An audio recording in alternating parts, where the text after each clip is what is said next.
United states of আমেরিকার এক লোক তার অনেক বন্ধুকে মুসলমান বানিয়েছে, কালিমার দাওয়াত দিয়েছে, কিন্তু তার বিজনেস পার্টনার খ্রিস্টান বন্ধুকে সে কালিমার দাওয়াত দিতে পারে নাই।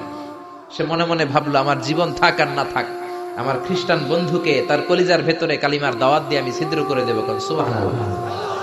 খ্রিস্টান বন্ধুকে দাওয়াত করলো তার বাড়িতে, ভাবলো একটা দাওয়াত করি, দাওয়াতে খাইতে আসলে কালিমার দাওয়াত দিয়ে দেবো। খানার দাওয়াতের লগে কালিমার দাওয়াত আছে না নাই? আছে না নাই?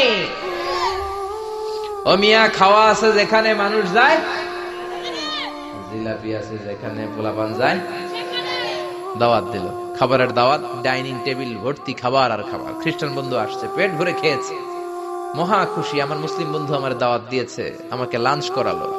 এরপর স্টারবাক্সের 2টা কফি দুইজনে নিয়ে ডাইনিং টেবিলে বসেছে।